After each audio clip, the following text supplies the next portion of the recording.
Je vous salue tous dans le nom de Jésus-Christ.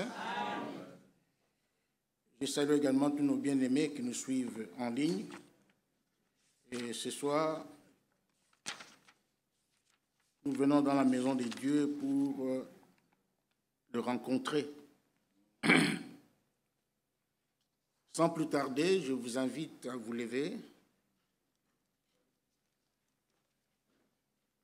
pour lire la parole de Dieu dans Luc chapitre 24.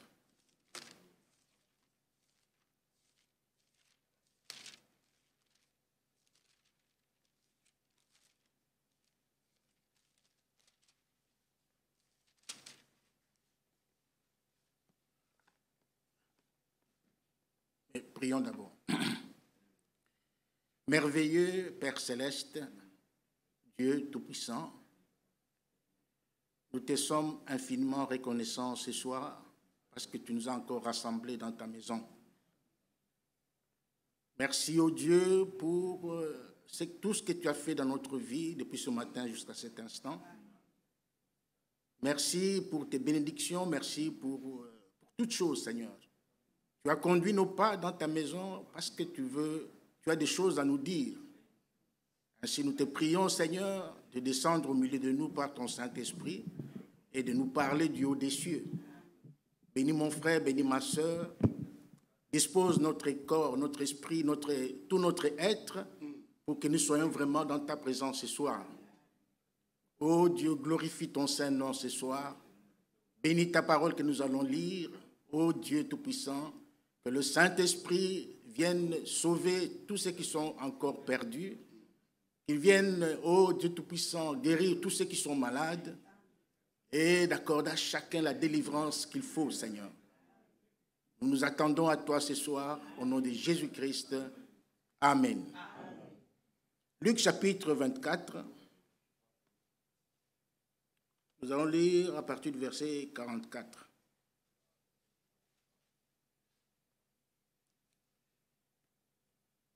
Puis il leur dit, c'est là ce que je vous disais lorsque j'étais encore avec vous. Il fallait que s'accomplisse tout ce qui est écrit de moi dans la loi de Moïse, dans les psaumes, dans les prophètes et dans les psaumes. Alors il leur ouvrit l'esprit afin qu'ils comprennent les Écritures. Et il leur dit, ainsi il est écrit que le Christ souffrirait et qu'il ressusciterait des morts le troisième jour, et que la repentance et le pardon des péchés seraient prêchés en son nom à toutes les nations, à commencer par Jérusalem. Vous êtes témoins de ces choses. Et voici, j'enverrai sur vous ce que mon Père a promis. Amen. Mais vous, restez dans la ville jusqu'à ce que vous soyez revêtus de la puissance d'en haut. Il les conduisit jusque vers Béthanie, et ayant levé les mains, il les bénit. Pendant qu'il les bénissait, il se sépara d'eux et fut enlevé au ciel. Pour eux, après l'avoir adoré, ils retournèrent à Jérusalem avec une grande joie, et ils étaient continuellement dans le temple, louant et glorifiant Dieu. Amen. Amen. Vous pouvez vous asseoir. Que le Seigneur bénisse sa parole.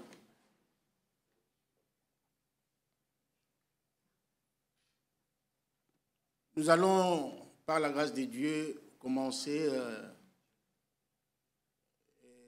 notre petit enseignement sur le baptême du Saint-Esprit. Parce que jusque-là, nous sommes en train de voir, d'étudier ensemble les 3 étapes du salut. Bientôt, nous allons atterrir. Donc, les 3 étapes du salut, qui sont la justification, la sanctification, et à partir d'aujourd'hui, nous allons voir le baptême du Saint-Esprit. Ça, ce sont des enseignements. Nous enseignons pour notre connaissance. Mais dans la pratique, Dieu est souverain. Il fait...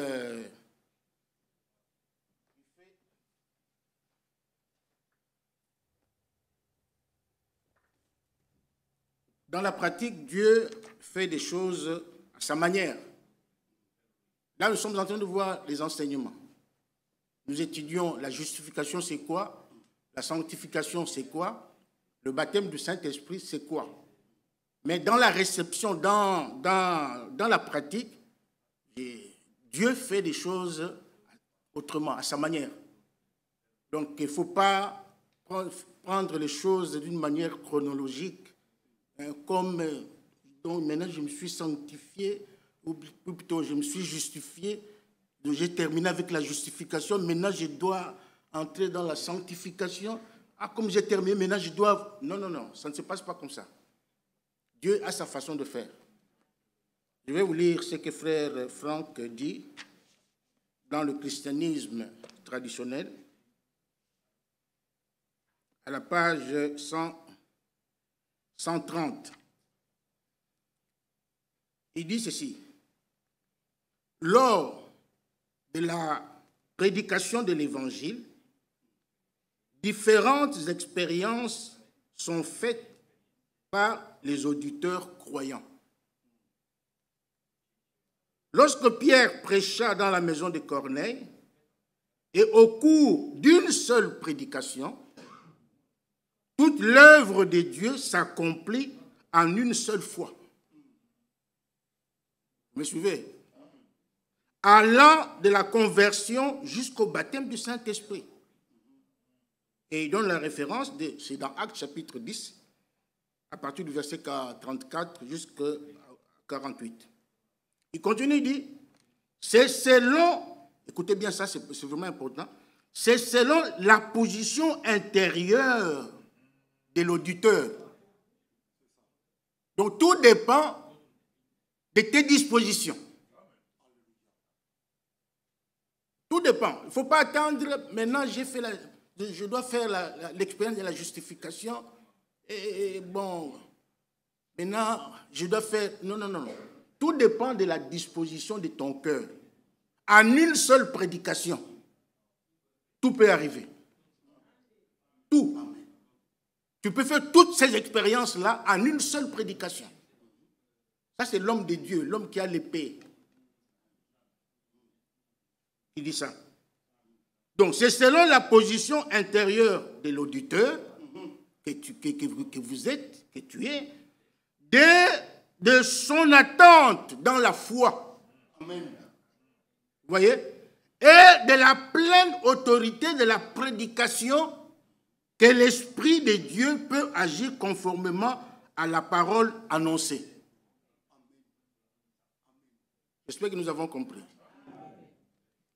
Donc, c'est pourquoi quand vous venez dans l'église, ayez les cœurs vraiment bien disposés. Vous venez pour écouter la parole de Dieu. Attendez-vous seulement à Dieu. Tout peut arriver au cours d'une seule prédication. Au cours d'une seule séance, un culte comme celui-ci, on prêche la parole de Dieu, le Saint-Esprit descend et tu fais toutes les expériences. C'est comme ça que les choses marchent avec Dieu. Continuez, je peux aussi continuer. Il dit, il est bon qu'à cet égard, aucun chablon n'ait été donné à appliquer. Chablon, c'est quoi?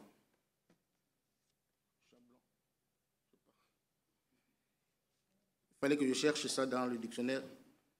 Il est bon qu'à cet égard, aucun chablon n'ait été donné à appliquer.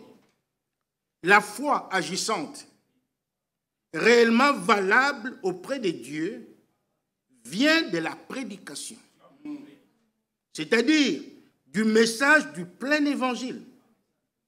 Toutes les expériences nécessaires au salut peuvent être faites par ceux qui écoutent la parole. L'Esprit de Dieu commence à agir dans une personne, lui accordant la connaissance d'elle-même qui va la conduire au repentir. Alors cette personne ressent avec douleur les choses qu'elle n'avait pas faites correctement et elle en demande pardon à Dieu. Amen.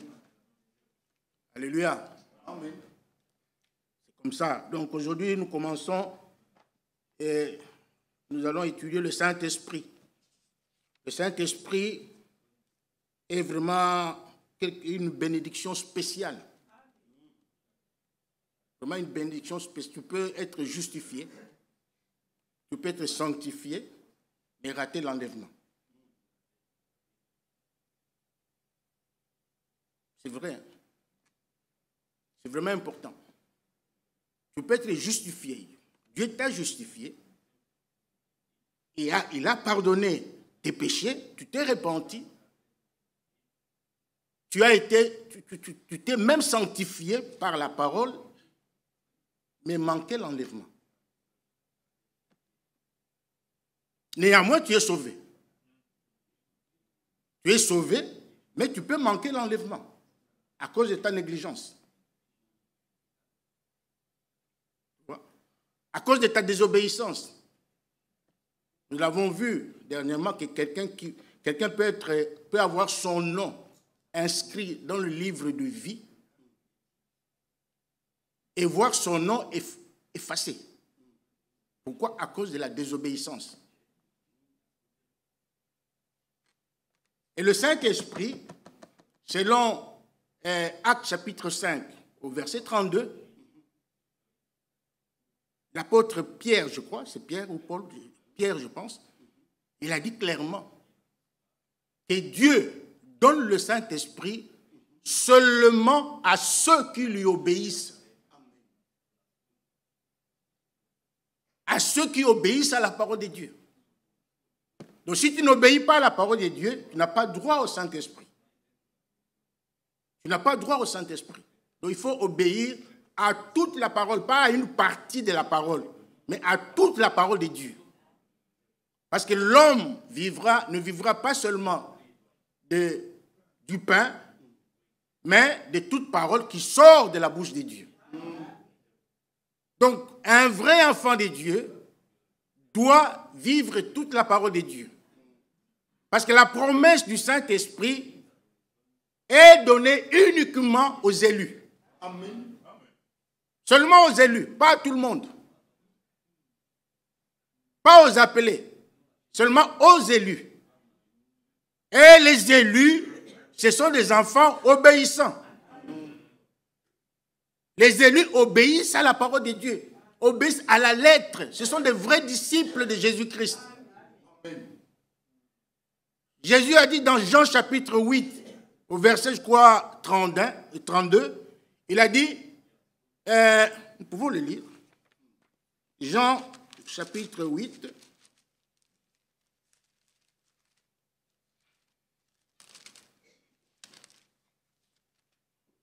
Jean chapitre 8, verset 31, il dit,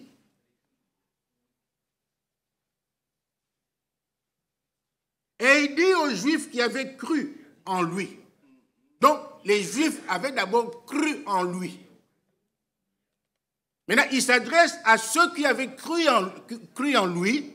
Il dit, si vous demeurez dans ma parole, vous êtes vraiment mes disciples.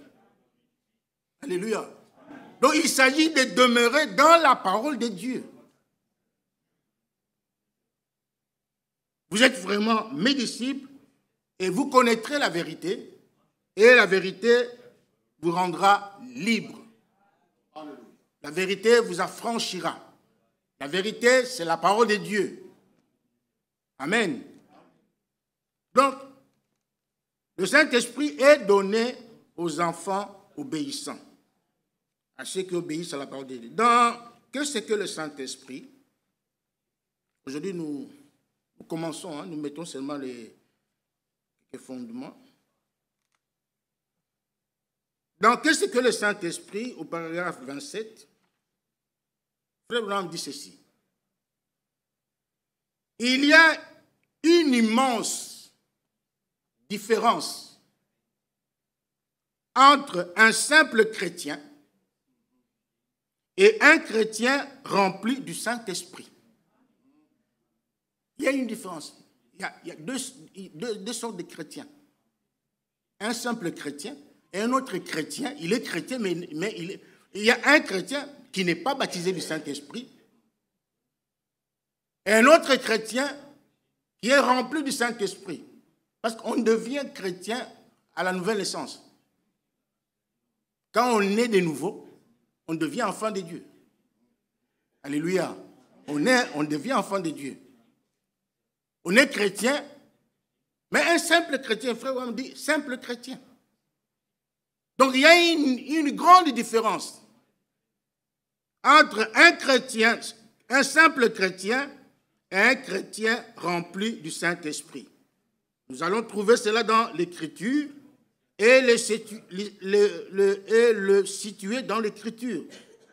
D'abord, il y a le chrétien qui se proclame chrétien. C'est dur, hein? Mais c'est comme ça. Qui se proclame chrétien, mais si ce chrétien n'a pas encore été rempli du Saint-Esprit, il est seulement sur le chemin de devenir un chrétien.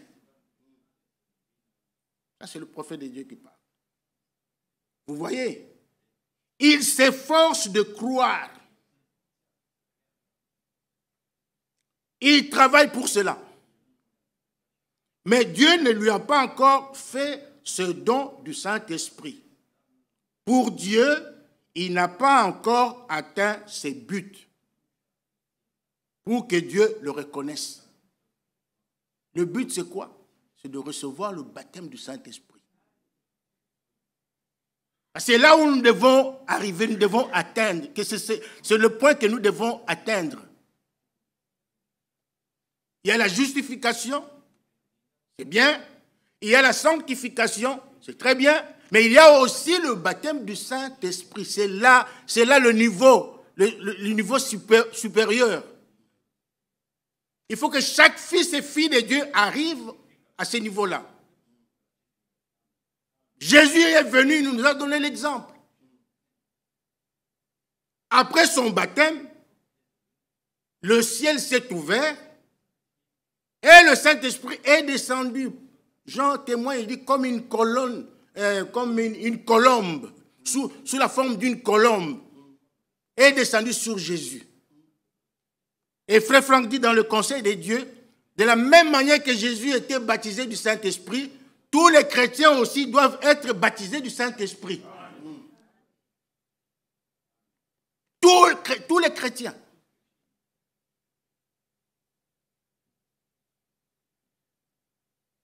C'est comme ça.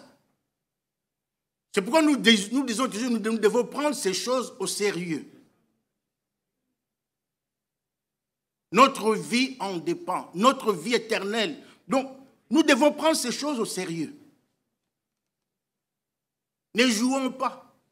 Lorsqu'on prêche sur la sanctification, écoutez la parole de Dieu, cherchez par tous les moyens de lui obéir. C'est vraiment important.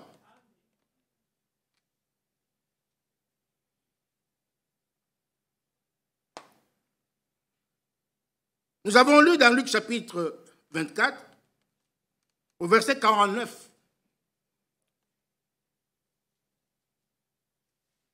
Notre Seigneur dit, « Et voici, j'enverrai sur vous ce que mon Père a promis. »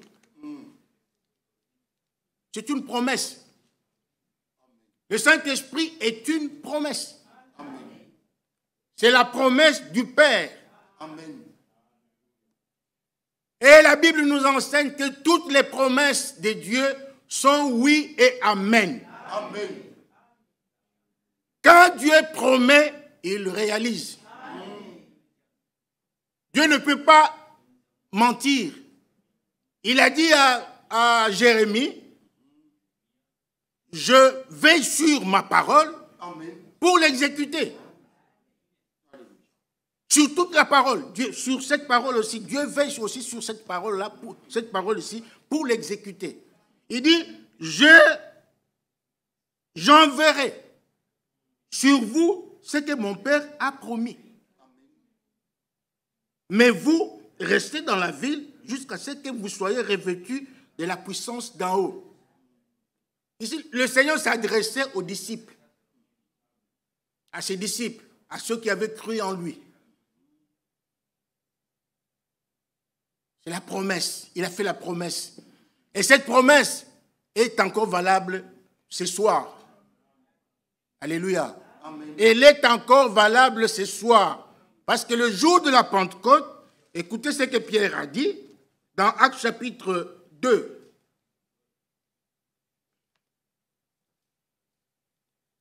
Actes chapitre 2, lisons à partir du verset 37 pour en avoir le contexte. Après avoir entendu ces discours, ils eurent le cœur vivement touché et ils dirent à Pierre et aux autres apôtres, « Hommes, frères, que ferons-nous » Ces gens avaient le cœur vraiment touché par la prédication de la parole. Ils avaient reconnu leur mal. Ils avaient reconnu leur péché. Ils avaient reconnu qu'ils avaient commis un péché grave. Celui d'avoir crucifié le Messie qu'ils attendaient. Par l'écoute de la parole, ils ont compris le mal qu'ils avaient fait. Alors, ils ont posé la question, ils se sont posé d'abord peut-être eux-mêmes question, mais que ferons-nous? Qu'est-ce qu'on doit faire? Alors, ils vont vers les apôtres. Hommes, frères, que ferons-nous? Parce que nous nous reconnaissons pécheurs. Un vrai chrétien doit se reconnaître pécheur. Tu dois te reconnaître, tu dois reconnaître que tu es un pécheur et que tu as besoin du salut. Ils avaient reconnu leur mal, leur faute. Alors, que ferons-nous maintenant? Ces gens n'étaient pas des orgueilleux. Aujourd'hui, beaucoup sont devenus des orgueilleux. Les églises regorgent beaucoup d'orgueilleux. Des hommes et de femmes orgueilleux. Qui pensent avoir déjà tout, qui pensent être déjà arrivés, qui pensent qu'ils sont déjà au sommet, alors que réellement, ils ne sont nulle part. Et l'orgueil précède la chute. Quand tu as fait du mal, reconnais que tu as fait mal, le mal. Quand tu as péché, reconnais que tu as péché. Même devant ton fils, ta fille, tu dois les reconnaître. Même devant ta femme, ton mari, tu dois reconnaître le mal que tu as fait. Et Dieu marche avec les gens comme ça, qui reconnaissent leur tort et qui ont besoin du salut. Alors ces gens ont reconnu et ont posé la question, « Hommes, frères, que ferons-nous? » En d'autres termes, que ferons-nous pour être sauvés? Alors Paul ou Pierre leur dit au verset 38, « Repentez-vous et que chacun de vous soit baptisé au nom de Jésus-Christ pour la rémission de vos péchés et vous recevrez le don du Saint-Esprit. » Et au verset 39, il dit, « Car la promesse est pour vous. » Alléluia. La promesse est pour vous. La promesse du Saint-Esprit est pour vous. Pour vos enfants et pour tous ceux qui sont au loin, en aussi grand nombre que le Seigneur notre Dieu les appellera. Donc la promesse du Saint-Esprit est pour quiconque croit en Jésus-Christ. Ce n'est pas seulement pour les grandes personnes, les parents. Non, non, non. Pour les jeunes, même pour les jeunes, pour les enfants. C'est bien dit ici. Hein, pour vous, pour vos enfants. Même les enfants ont droit au baptême du Saint-Esprit. C'est une promesse. C'est la promesse du Père. Les disciples l'ont reçu. Dieu a réalisé sa promesse en eux. Le même Dieu que nous servons, c'est le Dieu qu'ils ont servi. Comme il a réalisé en eux, il le fera aussi en nous. Lisons Actes chapitre 1. Revenons. Actes chapitre 1.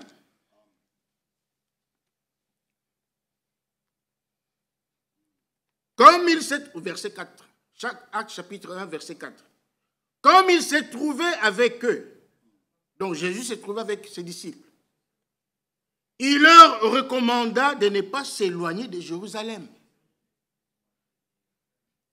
Parce que c'est à Jérusalem que la promesse devait s'accomplir. Pas à Jéricho, pas à Samarie, non. À Jérusalem, c'est là où devait s'accomplir la promesse. Il leur dit, attendez à Jérusalem. Il faut savoir respecter les ordres divins. Quand Dieu dit Jérusalem, c'est Jérusalem.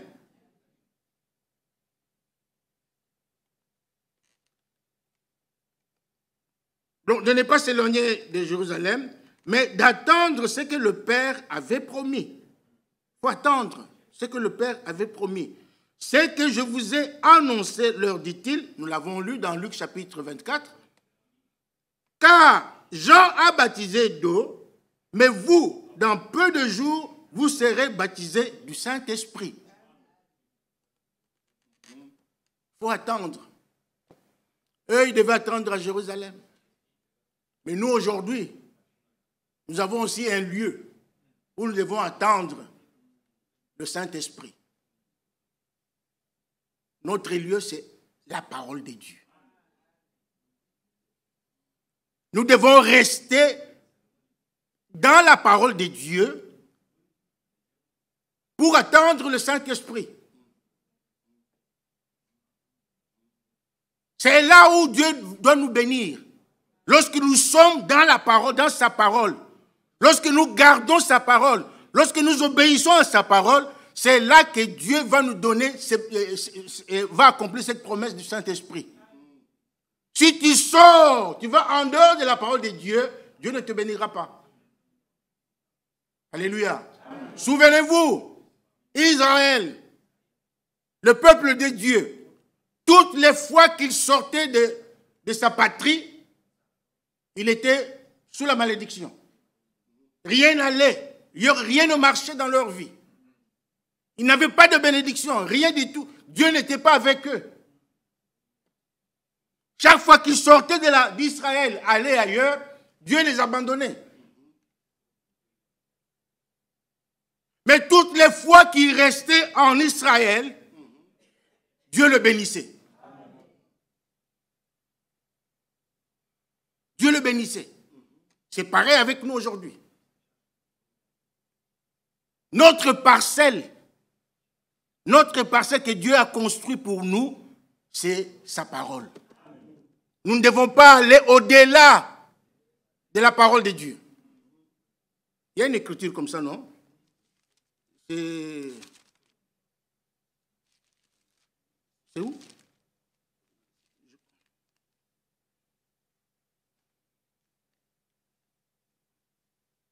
C'est dans 1 Corinthiens chapitre 4, le verset 6. La Bible dit, c'est à cause de vous, frères, que j'ai fait de ces choses une application à ma personne et à celle d'Apollos, afin que vous appreniez en nos personnes à ne pas aller au-delà de ce qui est écrit. Amen. Il faut rester dans la parole de Dieu. Il faut rester dans la parole de Dieu. Prédicateur dans la parole de Dieu. Quand on commence à prêcher des choses qui ne sont pas conformes à la parole de Dieu, Dieu n'y est plus. Dieu n'est pas là. Il s'en va. Le Saint-Esprit est attristé, il s'en va. Il ne peut plus agir de cette manière-là. Il ne peut pas. Il faut respecter la parole de Dieu. Il faut rester dans la parole de Dieu. Nous l'avons lu dans Jean chapitre 8. Si vous demeurez dans ma parole, amen. Alléluia. Si vous demeurez dans ma parole, vous êtes vraiment mes disciples. Amen. Et vous connaîtrez la vérité, et la vérité vous affranchira. Donc nous devons rester, si vous voulez expérimenter, parce que le Saint-Esprit est une expérience. C'est une expérience. Si vous voulez l'expérimenter, restez dans la parole. Restez dans la parole. N'allez pas ailleurs. Ne sortez pas de la parole. N'escaladez pas les murs. Restez dans la parole, dans la parcelle que Dieu a tracée pour toi. La parole de Dieu. Ça, c'est vraiment important. J'aimerais vraiment insister là-dessus. C'est vraiment important. C'est pourquoi Paul pouvait dire dans Galates chapitre 1 que même si un ange venait du ciel, un ange vraiment resplendissant, il vient du ciel, vous apporter un autre évangile, contraire à celui que je vous ai prêché, moi, Paul, que cet ange-là soit anathème. Amen. Anathème veut dire qu'ils sont maudits. Amen. Si un ange peut être maudit, à forcerie toi et moi.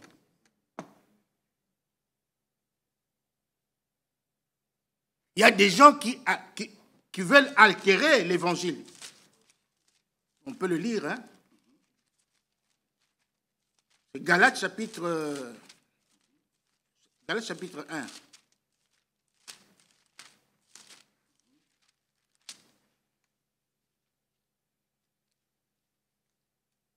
Galates chapitre 1, verset 6. Je m'étonne que vous vous détourniez si promptement de celui qui vous a appelé par la grâce de Christ pour passer à un autre évangile. Non pas qu'il y ait un autre évangile, mais il y a des gens qui vous troublent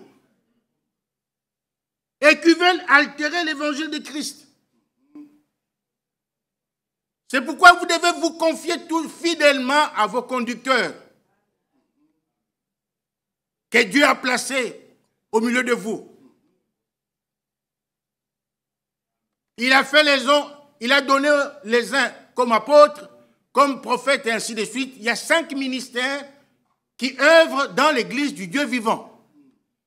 Alors dans votre église locale, Dieu a placé des prédicateurs pour vous nourrir, pour vous donner la nourriture spirituelle au temps convenable. Ayez confiance en eux.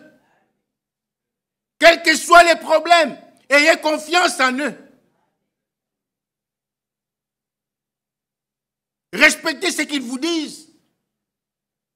N'allez pas ailleurs, n'allez pas chercher ailleurs. Non, non, non, non, non, non, non, non, non, non. Chaque troupeau, chaque bergerie a un berger. Vous avez été faible. Chaque troupeau a un berger. Et les brebis de chaque troupeau doivent faire confiance à leur berger.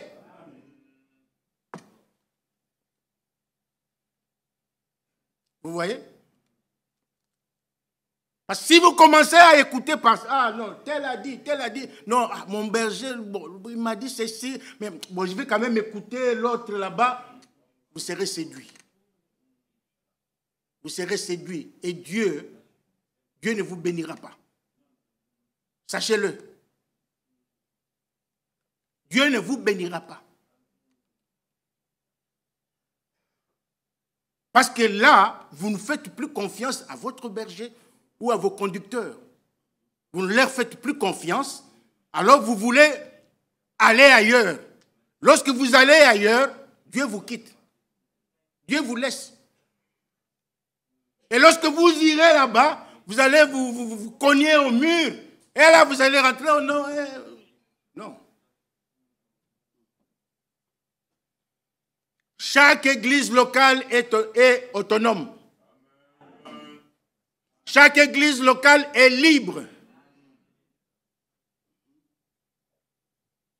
Si vous ne faites pas confiance en votre berger, donc cela veut dire que vous ne faites pas confiance en Dieu. Dites amen à ça. Souvenez-vous, Moïse. Moïse était un berger.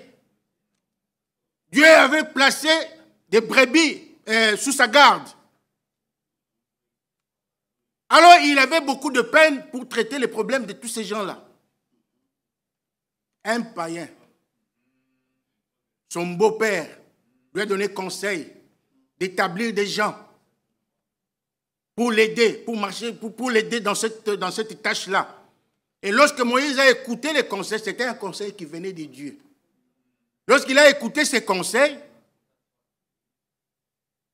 qui avait demandé? Ah non, c'est Jéthro toujours qui avait demandé à Moïse, mais qu'est-ce que ces gens, qu'est-ce qu'ils viennent chercher auprès de toi? Moïse a répondu, il a dit, ils viennent consulter Dieu par moi. Quand Dieu établit quelqu'un, il lui donne toutes les capacités. Il lui donne toutes les capacités. Les capacités nécessaires pour accomplir la tâche à laquelle Dieu l'a appelé. Même un ministre de l'évangile, lorsque Dieu t'appelle au ministère, il doit te donner toutes les capacités. Qui que tu sois, apôtre, prophète, évangéliste, tout ça, Dieu te donne les capacités, va te donner les capacités. Mais si comment on dit ça? Tu te autoproclames, alors là, sache que Dieu n'y est pas. Tu peux sauter, tu peux crier, tu peux faire tout ce que tu veux. Le feu même peut sortir de ta bouche, mais Dieu n'est pas là. Dieu n'est pas là. Les malades peuvent guérir, les morts peuvent ressusciter, mais Dieu n'est pas là. Vous savez que Judas, Jésus ne l'avait pas appelé. Hein? Qui le sait? Qui le sait? Jésus n'a jamais appelé Judas au ministère. Lorsque j'ai entendu Frère Franck le dire, j'étais surpris. Et dans la Bible, on a même discuté avec Frère Michel, dans la Bible, il n'y a aucun passage qui montre que Jésus avait appelé Judas au ministère. Il ne l'avait pas appelé. Et Frère Franck dit qu'il s'était retrouvé. Il s'était infiltré dans le groupe. Mais Jésus ne l'a pas appelé au ministère. Mais il a prié pour les malades. Les malades étaient guéris. Il a ressuscité les morts. Et il est même rentré avec les autres, tout joyeux. Vraiment, les démons nous sont soumis. Mais Dieu ne l'avait pas appelé au ministère. C'est pourquoi même si vous lisez dans Jean chapitre 17, Jésus dit dans sa prière sacerdotale, il dit que tout ce que tu m'as donné, tout ce que tu m'as donné, je n'ai perdu personne, à part Judas qui est rentré en son lieu. C'est comme ça que j'ai dit, non?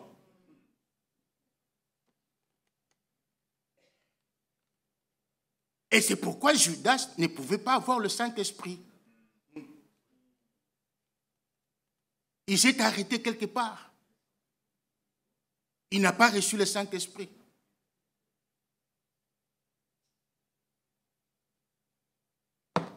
Que Dieu nous aide à comprendre ces choses. Donc nous devons rester dans la parole de Dieu. Si nous voulons expérimenter cette glorieuse expérience, nous devons demeurer dans la parole de Dieu. Parce que, comme nous l'avons insisté tous ces jours ici, c'est la sanctification ne passe que par la parole de Dieu. Et pour avoir le Saint-Esprit, il faut être sanctifié. Pour avoir le Saint-Esprit, il faut être obéissant. Obéissant à toute la parole de Dieu. Ça, c'est vraiment important.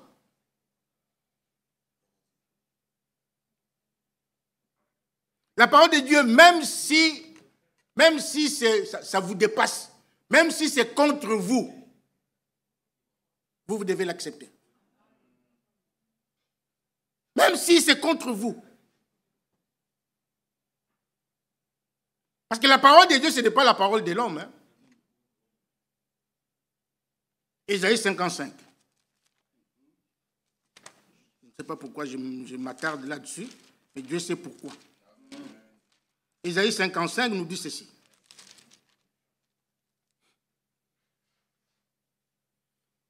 Verset 8. Car mes pensées ne sont pas vos pensées, et vos voix ne sont pas mes voix, dit l'Éternel. Autant les cieux sont élevés au-dessus de la terre, autant mes voix sont élevées au-dessus de vos voix, et mes pensées au-dessus de vos pensées. Alléluia.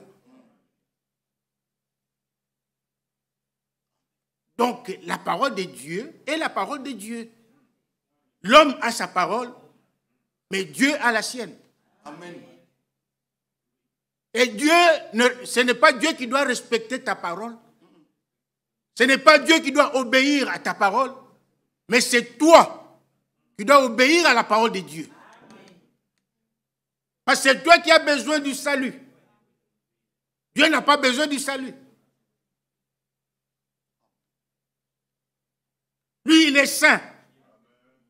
Il est saint, depuis qu'il est Dieu, il est saint. Mais c'est toi qui as besoin de la sanctification. C'est toi qui as besoin de la parole de Dieu. C'est toi qui as besoin du Saint-Esprit. C'est toi qui as besoin de la vie éternelle.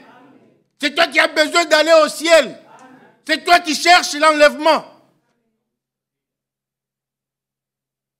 Donc vous voyez que Dieu n'a rien à perdre. C'est nous qui perdons beaucoup. C'est nous. Lorsque nous devenons orgueilleux, lorsque nous devenons désobéissants à la parole de Dieu, nous devenons têtus. On nous dit quelque chose, nous nous entêtons. On nous dit quelque chose, nous nous entêtons. Excusez-moi.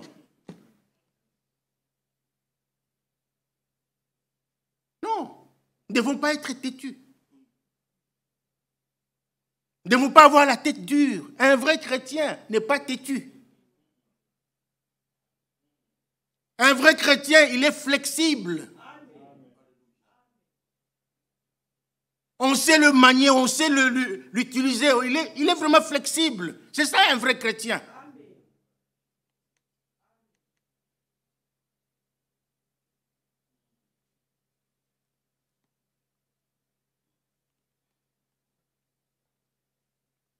Les disciples avaient besoin de cette expérience pour servir Dieu. Ils ont écouté, ils ont entendu la parole de Dieu de la bouche de notre Seigneur pendant 3 ans. Ils ont écouté la parole de Dieu, ils avaient fait l'expérience de la nouvelle naissance, mais il leur restait quelque chose. C'était la puissance d'en haut. Ils avaient été ordonnés dans le ministère. Ils devaient aller prêcher la parole de Dieu, prêcher l'évangile, guérir les malades, ressusciter les morts. Ils devaient faire toutes ces choses-là. C'était la promesse. Ils devaient le faire. Jésus leur avait dit cela. Mais Jésus leur dit, attendez. Attendez à Jérusalem. Ils devaient attendre la puissance. Avant d'aller dans la chambre haute, les disciples avaient fait des miracles. Ils avaient prié pour les malades étaient guéris. Ils avaient, ressuscité les morts étaient revenus à la vie. Ils avaient fait beaucoup de choses, beaucoup de miracles. Pourquoi? Parce que Jésus était encore avec eux. Parce que Jésus était encore là avec eux. C'est pourquoi ils ont fait cela. Mais quand Jésus, son temps de rentrer au ciel est arrivé, il leur a dit, attendez à Jérusalem. Pourquoi? Parce qu'en Jésus, il y avait la plénitude. Toute la plénitude du Saint-Esprit était en Jésus. Tout était en... C'est-à-dire, quand Jésus était sur la terre, le ciel était en lui. Tout le ciel était en lui. Donc, tout le Saint-Esprit était en Jésus. C'est pourquoi il leur avait dit, il vous est avantageux que je m'en aille. Parce que si je ne m'en vais pas, le consolateur ne viendra pas. Il devait s'en aller d'abord. Lorsqu'il est parti, c'est quelques jours après, le jour de la Pentecôte, que le Saint-Esprit est descendu. Et lorsqu'il est descendu, il y a eu beaucoup de miracles, il y a eu beaucoup de bruit à Jérusalem. Ils ont fait l'expérience du Saint-Esprit. Ces gens qui ont fait l'expérience du Saint-Esprit le jour de la Pentecôte, ils ont la même nature que nous. Nous avons la même nature, ce sont des hommes comme vous et moi. Des hommes pécheurs comme vous et moi. Ils avaient besoin de croire en Jésus-Christ. Ils ont cru en Jésus-Christ et la promesse du Saint-Esprit s'est réalisée en eux. Nous aussi, nous devons faire les mêmes expériences. Les mêmes expériences. Parce que Dieu ne change pas. Il ne change ni sa parole, ni sa façon de faire. Il est le même hier, aujourd'hui et éternellement. Ce qu'il a fait le jour de la Pentecôte, il le fait encore aujourd'hui. L'action du Saint-Esprit, depuis la Pentecôte jusqu'à ce jour, ne s'est jamais arrêtée. D'âge en âge, il est Dieu. D'âge en âge, il accomplit la promesse du Saint-Esprit. Donc prenez ces choses au sérieux. Toi qui me regardes, tu dois avoir le Saint-Esprit. Homme, femme, enfant, qui a été baptisé dans l'eau. Il faut avoir le Saint-Esprit. C'est vraiment important. Il faut avoir le Saint-Esprit. Dans les jours qui viennent, nous verrons pourquoi il faut l'avoir. C'est vraiment très, très, très important. Que la prière de tous les jours soit, Seigneur, baptise-moi du Saint-Esprit. Tous les jours. Tu te lèves le matin. La prière, c'est, Seigneur, donne-moi le Saint-Esprit. Frère Branham donne un exemple, il donne un témoignage d'un diacre, je crois qu'il était diacre ou je ne sais pas, un monsieur qui a entendu la prédication sur le baptême du Saint-Esprit. Il a dit, non, non, non, moi je dois l'avoir. Je dois l'avoir. Qu'est-ce qu'il a fait? Il est allé dans la forêt, dans la brousse, quelque part là. Il a pris un bâton qu'il a planté dans la terre. Il s'est mis à genoux là. Il dit, Seigneur, si tu ne me donnes pas le Saint-Esprit, lorsque tu reviendras, tu trouveras mes os ici. Il est dit, je crois, dans Poussé à bout. Tu trouveras mes os ici. Cet homme a prié Dieu. À un moment donné, le Saint-Esprit est descendu sur lui. Il l'a expérimenté. Et c'est un homme qui était heureux. Un homme comme vous et moi. Il faut l'avoir. Il faut le chercher. Alléluia. Il faut le chercher. Arrêtez avec vos négligences. Arrêtez avec vos négligences. Beaucoup seront surpris ce jour-là. Parce que sans le Saint-Esprit, il n'y a pas d'enlèvement. Même lorsque nous disons que chercher la paix avec tous et sans la sanctification, personne ne verra le Seigneur. On pense peut-être que non, si je suis sanctifié, donc c'est fini, je serai enlevé. Non. Non. Parce que c'est lui qui sanctifie, c'est l'Esprit Saint. C'est lui qui sanctifie, c'est le Saint-Esprit. Comment?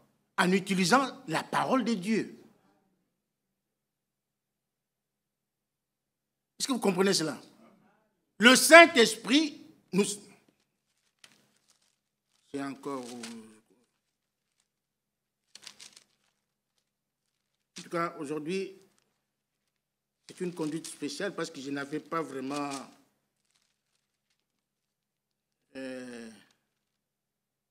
je n'avais pas beaucoup médité. Je cherchais l'inspiration, je ne trouvais pas. J'ai dit au Seigneur, aujourd'hui, je m'attends à toi.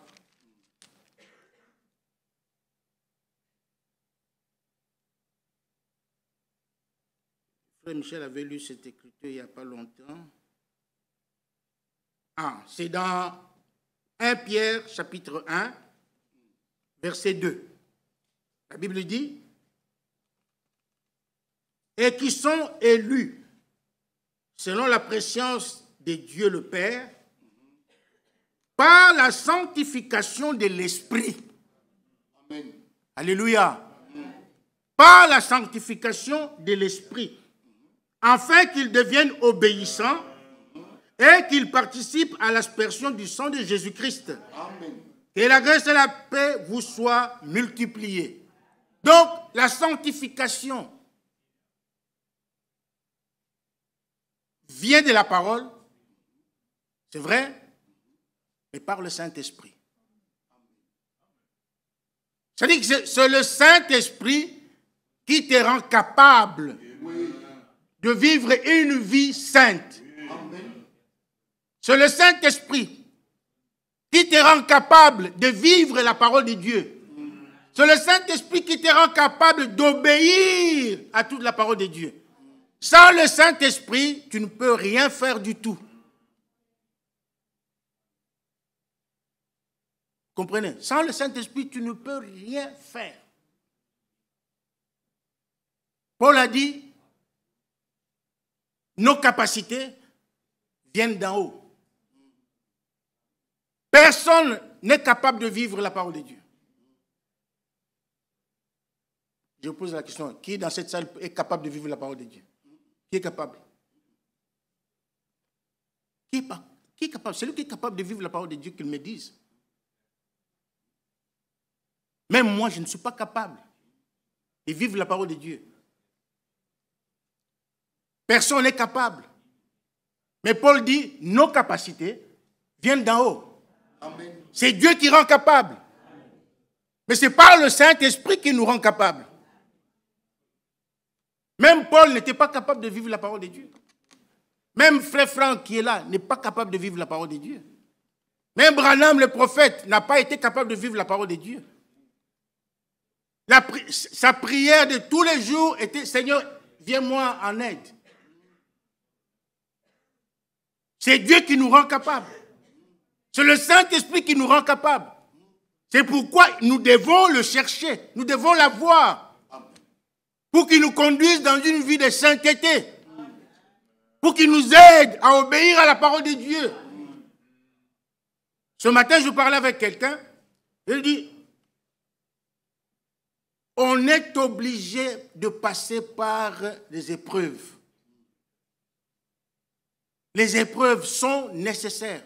Paul a dit dans Actes 14, 22 que c'est par beaucoup de tribulations que nous devons entrer dans le royaume de Dieu. Il faut qu'il y ait des tribulations. Nous ne pouvons pas les échapper. C'est impossible. Mais c'est lui qui nous rend capables de surmonter toutes ces épreuves, toutes ces tribulations. C'est le Saint-Esprit. Sans le Saint-Esprit, tu ne peux pas aimer ton ennemi. Parce que nous devons arriver à aimer nos ennemis.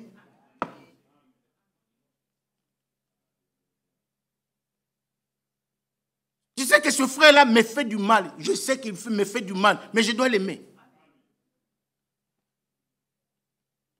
Sœur telle me fait du mal, mais je dois l'aimer.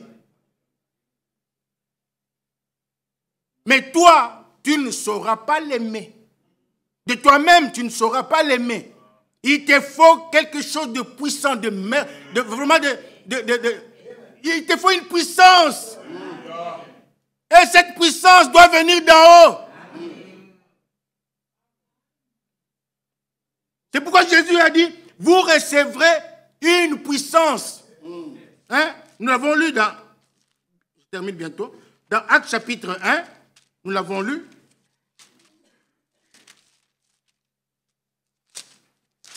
Acte 1, écoutez le verset 8. Mais vous recevrez une puissance.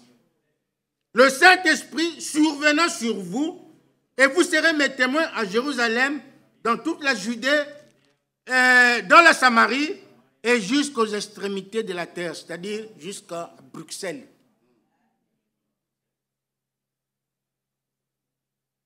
Nous devons, le Saint-Esprit, Dieu nous l'envoie pour que nous devenions ses témoins. Ses témoins en lui. Si Dieu te donne le Saint-Esprit, c'est-à-dire qu'il a confiance en toi. Il a confiance en toi. Donc nous devons l'avoir, nous devons le chercher. Parce que sans le Saint-Esprit, nous ne pouvons absolument rien faire. Jésus l'a dit dans Jean 15, verset 5, je pense. Il a dit, sans moi, vous ne pouvez rien. Jésus est le Saint. Sans Jésus, nous ne pouvons rien faire. Rien, rien, rien. C'est lui qui nous donne toutes les capacités d'obéir à la parole de Dieu. Même si la parole de Dieu est dure, elle est compliquée. Mais le Saint-Esprit, quand il vient, tu verras les choses marcher comme sur des roulettes. Comme sur des roulettes. Il vient en toi, comme frère Michel a toujours dit, il vient enlever en toi tous les je ne peux pas. Je ne pouvais pas faire ceci. Je ne peux pas faire ceci. Je ne peux pas faire cela. Mais quand le Saint, c'est normal, tu ne peux pas faire tout cela parce que tu es un homme. Tu es une personne, tu es un pécheur. C'est tout à fait normal. Mais quand lui vient en toi, les tout, je ne peux pas là, il les enlève. Il te rend capable. Capable d'aimer. Capable de vivre la parole de Dieu. Capable de marcher dans la sainteté, dans la justice, dans la droiture. Et Dieu sera ton ami. Alléluia. Il sera ton ami. Parce qu'il est en toi, il te conduit. Là où tu vas, il peut même te dire, non, ne prends pas ce chemin-là. Tu sens dans ton cœur. Oui, oui. Ne prends pas ce chemin-là. Si tu t'entêtes, tu dis, non, ça c'est ma pensée, tu vas voir, si, tu sauras après. Ah, c'est le Saint-Esprit qui me veut parler. C'est lui, quand il vient en nous, qui nous conduit dans toute la vérité. C'est ça, l'utilité du Saint-Esprit. Nous devons le chercher. Dès ce soir, nous devons le chercher. Amen. Amen. Que Dieu vous bénisse.